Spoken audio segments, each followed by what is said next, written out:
반갑습니다. 오늘 한싹 같이 한번 보도록 하겠습니다. 자, 우선 결론 먼저 말씀드리면요. 다음 주가 굉장히 좀 기대가 되는 이유가 있죠. 바로 지금 현재 이 딥페이크 관련된 사태 자체가, 이런 이슈 자체가 이 생성형 AI를 남용하는 이런 사태에서 발발이 되었던 그런 사회적인 이슈였죠. 이게 굉장히 이 대한민국, 우리나라 국가적인 스케일이었는데 요번에 글로벌적인 스케일로 조금 커지게 되는 그런 좀 계기가 있었습니다. 바로 우리나라 정부에서 그치는 게 아니라 여러분 유엔에서 우리 인간들, 우리 인류를 위한 AI 관리 보고서라는 보고서를 발간을 했어요. 그래서 이 AI 기술이 확산이 되고 그로 인해서 전 세계적인 위험과 또 어떠한 기회에 대한 이런 여러 가지 대응 방안들을 좀 제시를 하는 그런 보고서가 발간이 됐습니다. 그러면서 동시에 우리나라 입장에서, 대한민국 입장에서 이 경찰 이쪽에서 이 딥페이크 관련된 예산이 좀 증액이 됐거든요.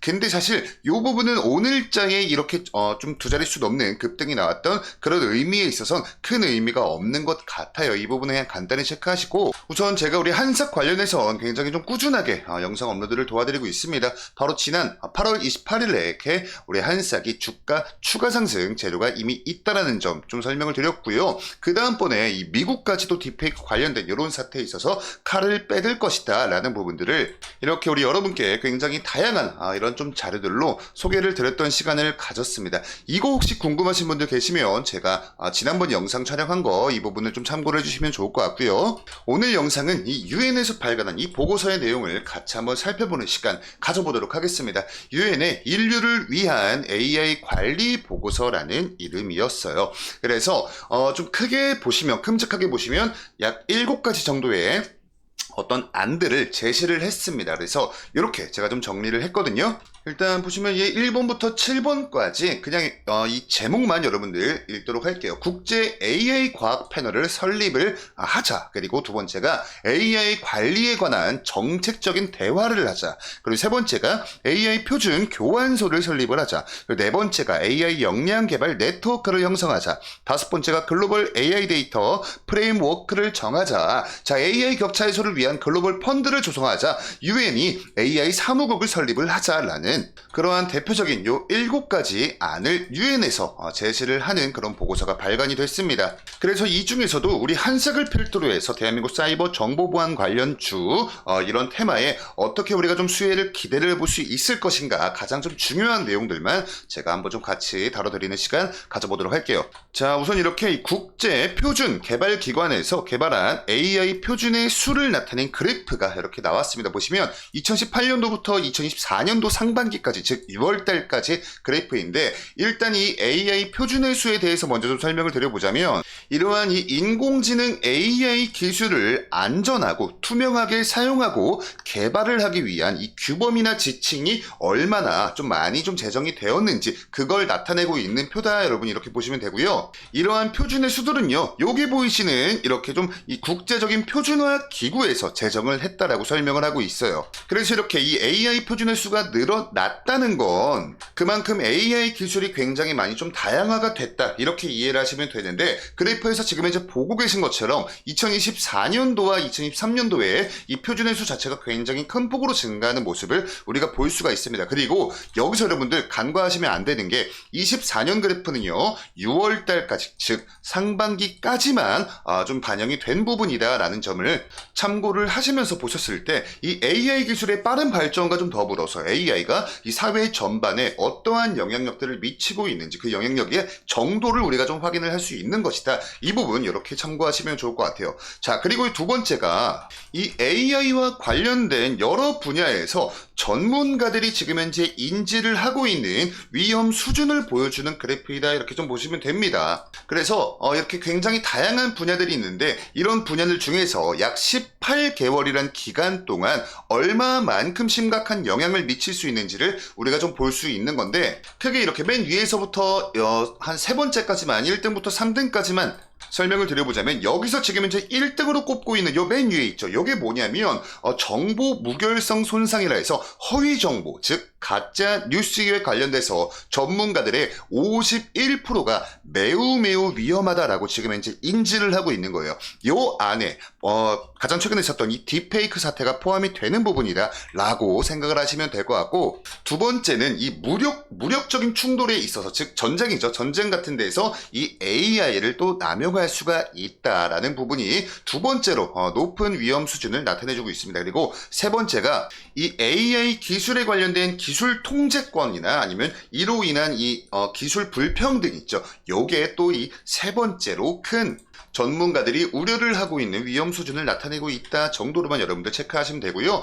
아까 말씀드렸다시피 요 1번 항목 있죠. 요쪽에서 가장 최근에 있었던 딥페이크 같은 AI를 활용한 허위 정보나 가짜 뉴스 같은 그런 항목에서의 우려감이 가장 컸다라는 점이 우리 한삭을 필두로 해서 대한민국 사이버 정보보안 관련 테마에 많은 수급을 좀 받쳐 들어오게 하는 그러한 원동력으로서 오늘 장에서 작용을 하였다. 이렇게 정리를 드릴게요. 자, 다음으로 보셨을 때 이 AI 기술이 발전을 함에 따라서 좀 취약할 수 있는 그런 계층들, 그런 그룹들을 좀 정리를 해놓은 거다라고 좀 보시면 됩니다.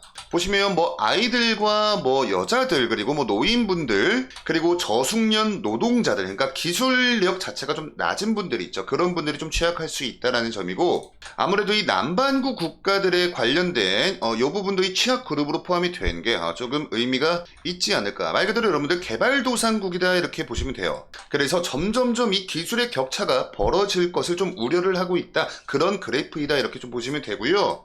대표적으로 뭐 우리나라에서도 이 사이버 정보보안 관련된 기업들이 뭐 중동 지역이나 아프리카 지역 등과 같은 이런 글로벌 사우스 요 지역들로 많이들 진출을 하고 있다라는 건 여기서 우리가 확인할 수 있듯이 이 구역에서 우리가 충분히 기회를 찾을 수가 있을 수도 있다. 그럴 가능성이 높다라는 걸 시사를 하고 있는 것 같습니다. 자, 다음으로 보실 건 이 AI 기술 관련된 개발의 속도와 또 이 개발이 완료된 요 기술 가지고 이걸 어떻게 또 응용을 할 수 있는지 그 속도에 대해서 또 관련된 전문가들이 예상을 하고 있는 예상치다 이렇게 좀 보시면 됩니다. 요 왼쪽 편에 있는 게 AI 기술 개발 속도에 관련된 그런 기대감이고 요 오른쪽이 응용 속도거든요. 그래서 요 왼쪽 편 먼저 보시면 30%와 44% 이렇게 있죠. 그래서 요걸 다 더했을 때 74%의 전문가가 앞으로 향후 18개월 동안 이 AI 기술 변화의 속도가 점점 가속화가 될 것이다. 지금 이제 이렇게 내다보고 있다라는 거고요. 요 5% 있죠. 요거는 오히려 좀 둔화가 될 것이다. 그러니까 전문가들 중 5%만 좀 둔화가 될 것이다. 이렇게 좀 전망을 하고 있고 나머지 21% 같은 경우엔 변화가 없을 것이다. 이렇게 전망을 하고 있는 거예요. 근데 조금 더 유의미한 수치는 요 오른쪽에 있습니다.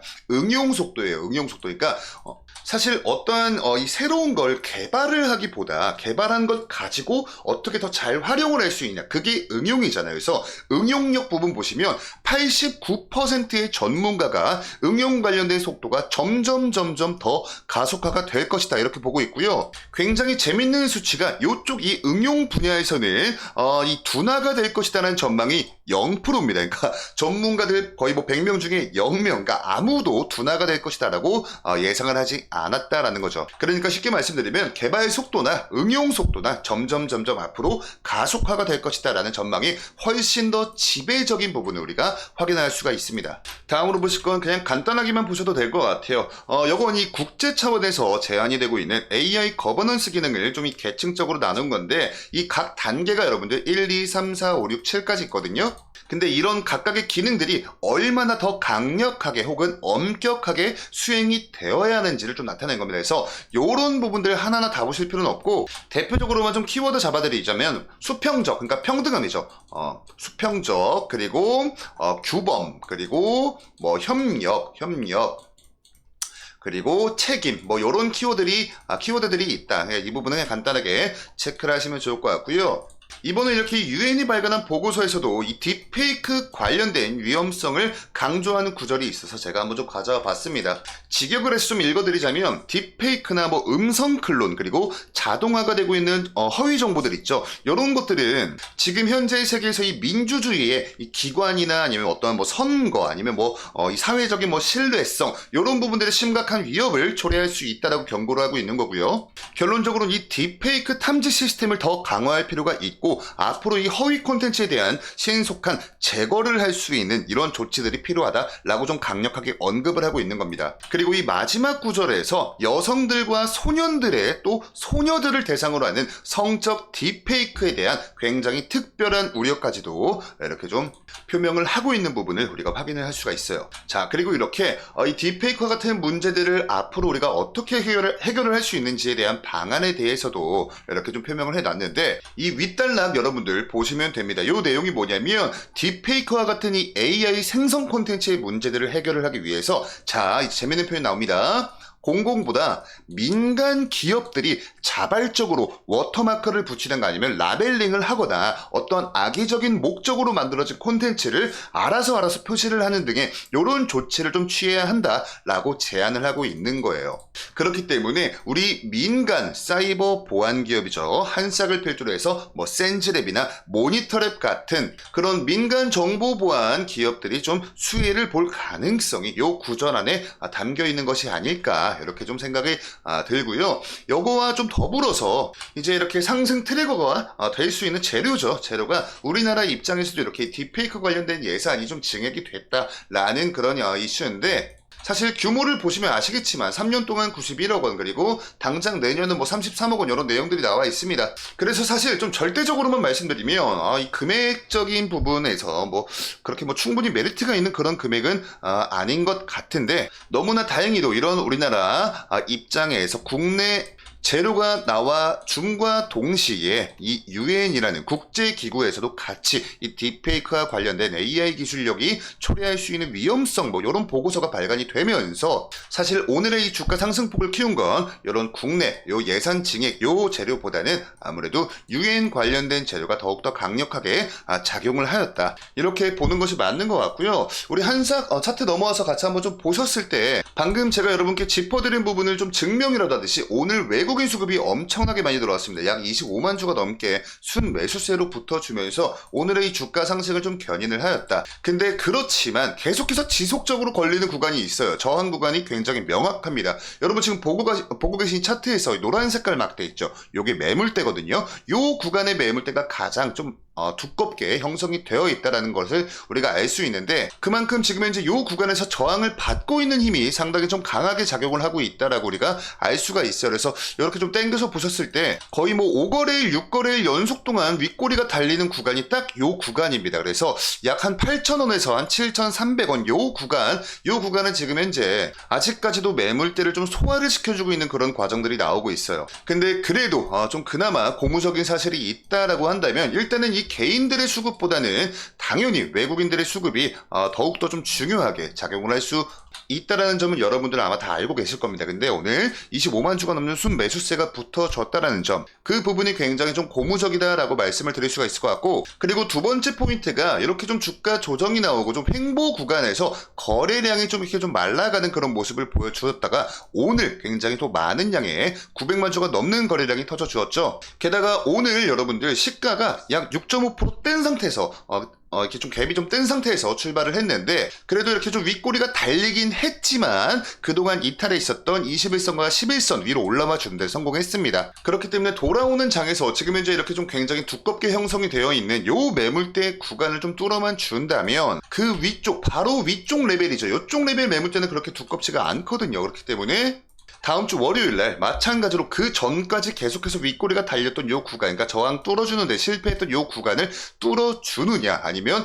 다시 한번 저항에 밀리느냐, 이런 부분들 여러분들 좀 체크를 해 가시면서 투자를 하신다면 조금 더 성과가 좋지 않을까라고 좀 생각을 하고 있고요. 제가 아까도 이 외국인 수급에 대해서 말씀드렸는데 아마 우리 여러분들께서 이 종목별 잠정 투자자 요 창으로 지금 이제 외국인이 들어오고 있구나, 기타 법인 들어오고 있네, 뭐 기관들 들어오고 있네, 이렇게 여러분들 생각을 하고 계신 분들 굉장히 많다라고 생각이 됩니다. 근데 제가 여러분께 꿀팁 하나 드릴 거예요. 지금까지도 제 영상을 보고 계신 분들 안에서 얻어가세요. 자, 보시면 우리 한싹의 특징이 뭐냐면요, 이 외국인들의 수급과 프로그램의 수급이 굉장히 유사하다라는 겁니다. 그래서 뭐 거의 일맥상통하다 이렇게 보셔도 돼요. 왜냐면 이렇게 놓고 비교해 보시면 요 창이 지금 이제 프로그램이거든요.